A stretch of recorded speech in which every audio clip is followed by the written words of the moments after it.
Good morning, friends. Welcome back to Bush Poppy Farm. It's been a while, so thanks for your patience. Lots going on with the wedding last week. It was a huge wedding. I had, actually huge for me.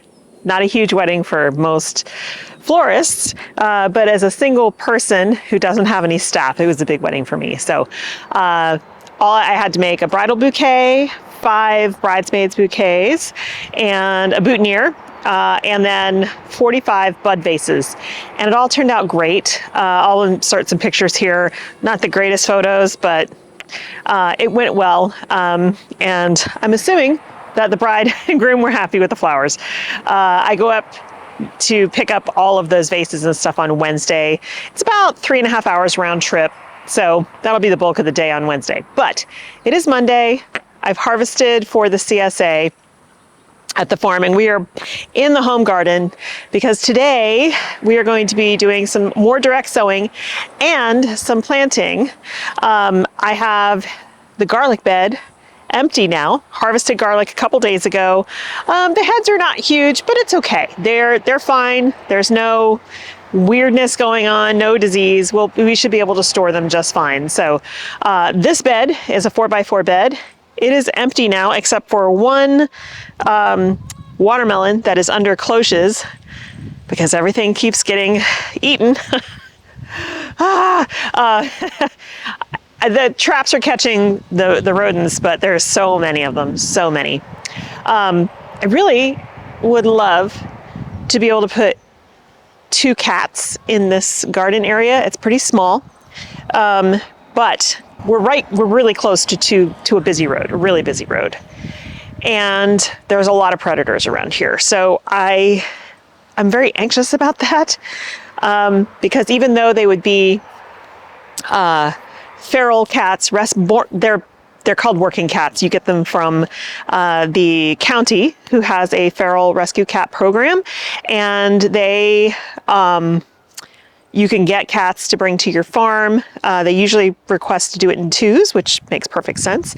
And then they're not really the cuddly type because, you know, they're more wild, they're more feral. But they're great, you know, hunters. And so, you know, you keep food out for them and stuff, but then they should stay in the area after they acclimate. So you're supposed to keep them in like a giant dog crate for like 2 weeks before you release them into your space so that they know that's where home is. So one of the reasons I haven't done this is that this is a small space and it's easy to get out of, which is fine, but it would kill me if one of them got hit by a car. Or taken by a bobcat or a mountain lion or a coyote. This is the reason my cat is indoor only. So yeah, our predators here: mountain lion, bobcat, coyotes, foxes. This wouldn't bother a cat, but raccoons, and then birds of prey. So we have a lot of predators.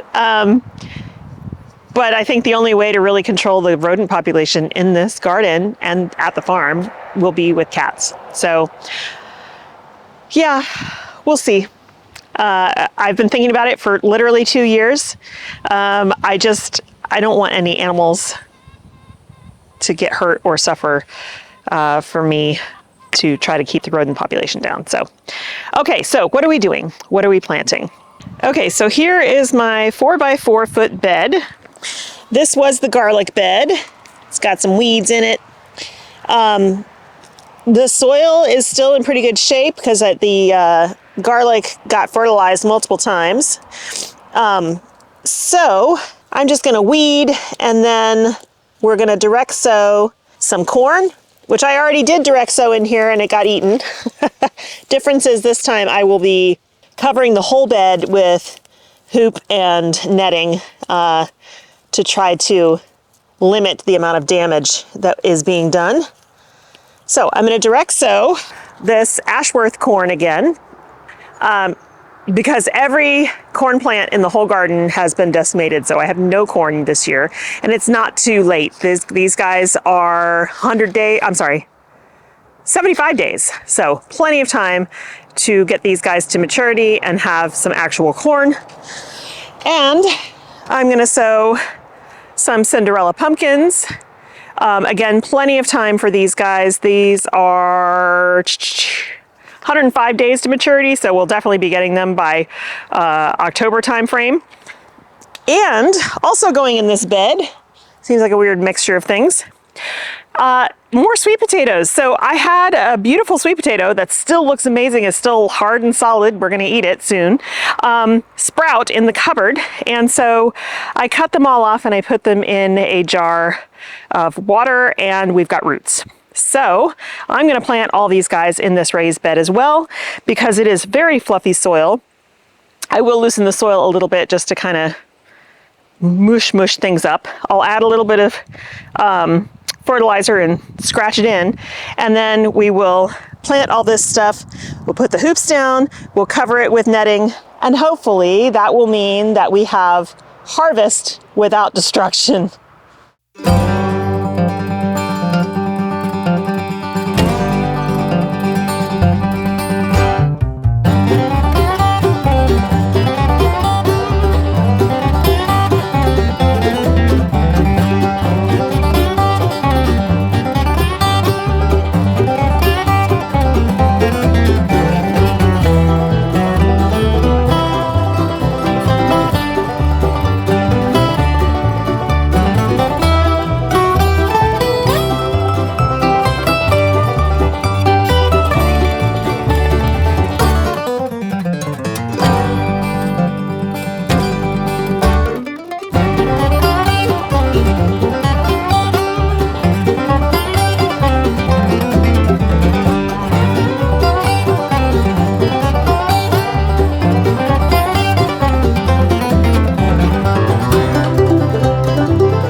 Okay, so everything's planted, it is netted. Once again, yes, the rodents can get in here if they really want to, but because there's so many things that are unnetted in the garden that are easy pickings, that helps the things that are under these nets survive a little bit longer. I did not irrigate yet. This whole zone is broken, doesn't work, and the lower part of the garden won't ever turn off. So we have turned off the irrigation, the mainline irrigation for the entire property.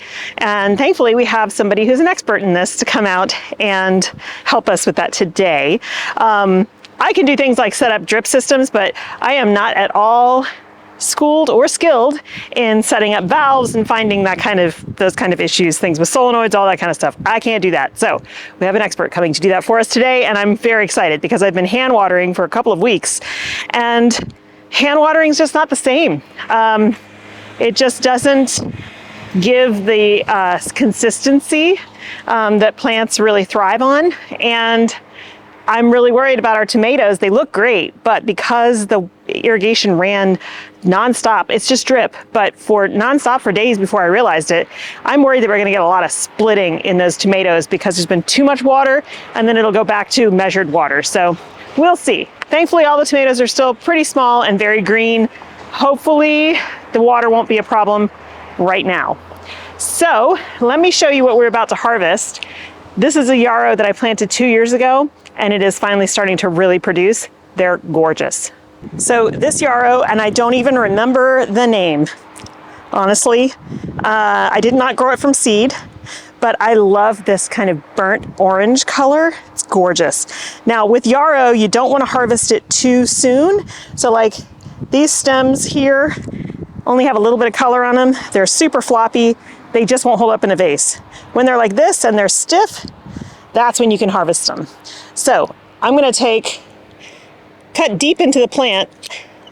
This one I should cut all the way down, but it's got a whole bunch more over here that haven't really started yet, so I'm gonna give those some extra time. This will be fine for a vase. Actually, what I think I'm gonna do is dry these because they're so good dried.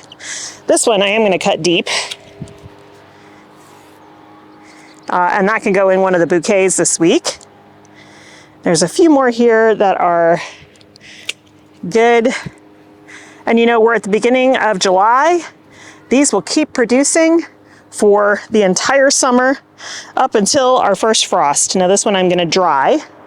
So I've kind of decided to start using what I learned at Full Belly Farm. With these shorter stems, I can either enjoy them in a vase for myself or I can dry them and they look great dried. And in the back here, we've got a whole bunch of mint. I am going to harvest some of that.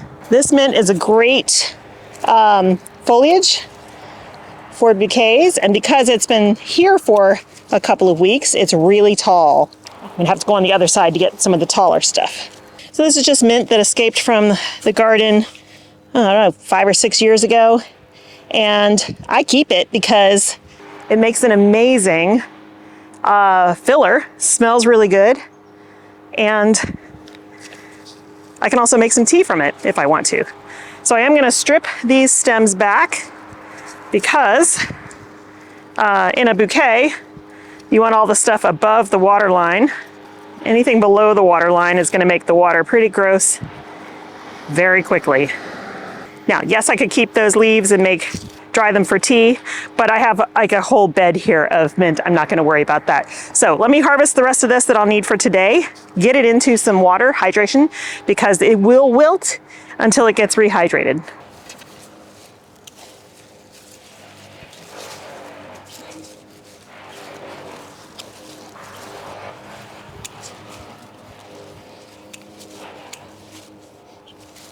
It's making its way back into this garden bed. So I am gonna harvest this stuff for drying for tea because the stems are a little crooked. Whew, it's hot. Okay, I'm gonna show you ingredients for today's CSA bouquets. Yes, I'm wearing a weighted vest. I've had this for a while. I am trying to get in the habit of wearing it whenever I'm working around the house. Not so much at the farm because there's a lot of up and down and it's tough on my back, but okay, so I have some stems of sweet peas left over from harvesting on Friday. And I'm not really going after flowers for these because the sweet pea flowers don't really last that long. But these stems, so instead of just picking the single stem, because sweet pea stems are short, but if you pick part of the vine, then you get this really cool, with all the tendrils and everything, there's lots of really cool parts to this that look great in a bouquet. But in order for that to work, I've got to get rid of all of this stuff down here. Mostly because otherwise you can't get it in a bouquet. This might even be a little too close to the edge here. So I've got sweet pea tendrils here. I've got this Breath of Heaven foliage left over from the wedding work. Lots of that. I've got a huge bucket of chocolate lace flour. This is going great guns at the farm right now. In fact, I've been drying a ton of it and it just still keeps pumping. I think I only have about a 6-foot length of bed devoted to this, and it's so productive. It'll continue to bloom most of the season, and I have a second succession coming along, but just look at that. Such a gorgeous flower. And sometimes they are white as well with a hint of pink. Just love these. They're so pretty. Okay, so there's that. And I've got the first of the dahlias. There's only a handful of these because the regular dahlias, the ones that these are from last year. These are in the seeded bed. This was from Florette's, I don't know, I want to say Shooting Stars packet. I don't remember. Sowed them from seed last year, and they've come back this year. And I have There's, at this point, 3 different colors in there. We've got this really pretty red, this kind of apricot color, which is too far gone. I harvested it anyway, but it's too far gone. Mostly I harvested it so that it will continue to produce flowers.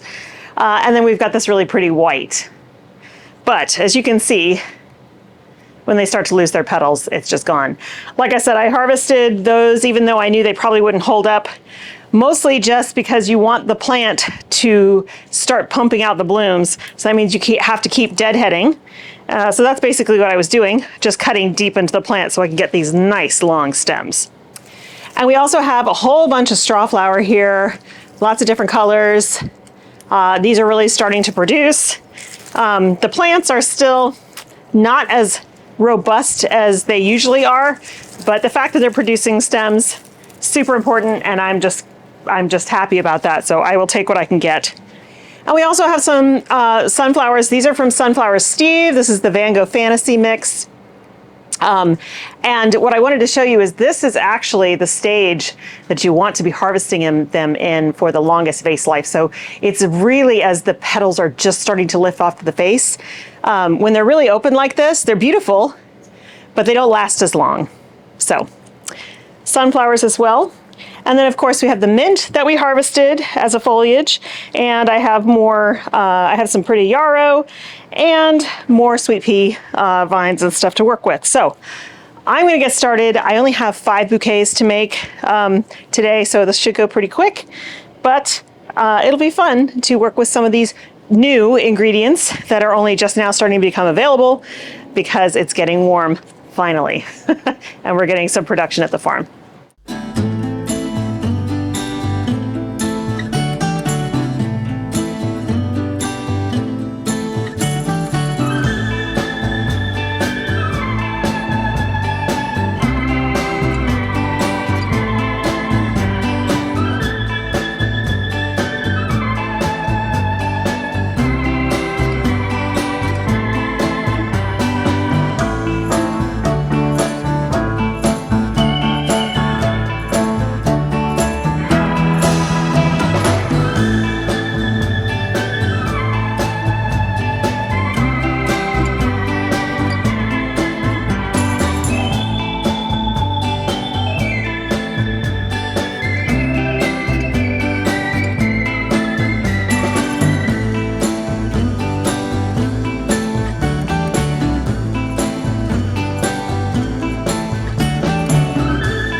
Okay, so bouquets made, and the irrigation guy just showed up. So I'm gonna go out and work with them. So that's gonna be it for us today. Hopefully tomorrow we can get back out to the farm and start getting some more work done. So thanks so much for hanging out with me, and thanks for your patience while I was away, but not away, here doing lots of work. I hope you have a wonderful time in your garden, and I will see you in the next one. Bye.